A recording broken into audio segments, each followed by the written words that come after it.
Let's say you are given a graph. This is a graph. This is x and this is y. And let's say this graph is, just take e to the power of x. So this graph would look something like this. E to the power of x, so that this is 1. Graph looks something like this. So this is what the graph would probably look like. Now, the thing with integration is, integrating is when you're trying to find the area under a graph. Let's say in this case, this formula a b, say here's a, here's b, will give you ex dx. This would give you the area between AB under this graph. So that is most basic idea of integration.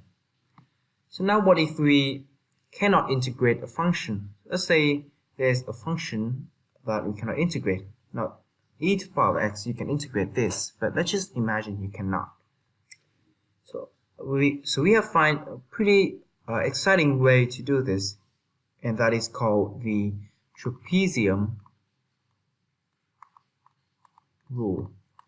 And the trapezium rule is when we consider these as small trapezium. Let's say a and b. So let's say we get another values here. So this is called, we have two intervals. So here we have interval 1 and we have interval 2. So we have two intervals. And for these two intervals, we can consider these part as a trapezium. So simply, we can see that the area of this trapezium plus the area of this trapezium is approximately the area between of the under the graph between these 2 points. So this is the idea of trapezium rule. So if we have two intervals, that means, so two intervals, so here is a plus b over 2. Let's say we have two intervals. So we have x and we want to find y. In this case, y are e to the power of a plus e to the power of a plus b over 2 and e to the power of b. So these are the three y here. So y is this length, and this length. So this length is h. Let me denote a to a plus b over 2 is h. H is a plus b over 2 minus a. So this is h, and this is also h. So these two intervals have the same height. And this is actually equal to b minus a over 2. So if you have b and a, you can find the height. This is h. Now you have so consider this as a trapezium. So you have the base and you have the height. And so you can actually find the area of these two trapezium.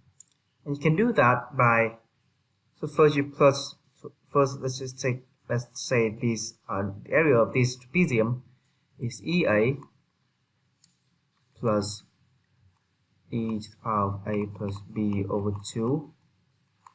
The sum of the base times the height divided by 2. Similarly, for this one, we have e to the power of b plus e to the power of a plus b over 2 times h divided by 2. And we have the sum of these two. Now, so that is how you do it. Now, in a more general formula, this is how it would look like.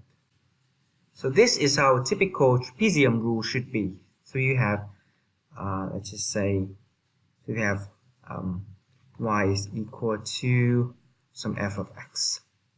Right? So now you want to find the integral between the point b, point a of f of x dx. This is going to be equal to, say,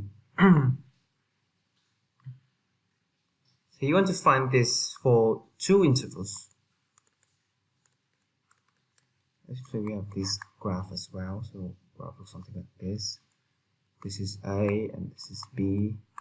I want to find in two intervals. So we have the height. Height is h. So here it is 1/2 times the height times a plus b over 2. And then we find the y. So for the last example, we see that this was used once. So we have f of a. This is ya plus f of a plus b of 2. This is y2, y1, this is y2. And then in this second trapezium, we use this another time. So this is 2 times, and then we plus f of b. This is y3. Now this is the formula for two intervals. Now let's say we have more. So we say we have 4. Then we have these two. This will be y2, y3. So we know that this outside side can only be used once. Any of those that is between the first one and the last one, they will always be used two. So for that, we have the general formula. So if we have n plus 1 interval, the formula will be 1/2 times height. Height is basically a plus b divided by the numbers of interval. So this is n plus 1. So n plus 1. Right. So here we have y1 plus 2 times y2 plus 2 times y3 plus etc. Here we plus what is it? Plus 1. Let's say n. Say this is yn plus 1.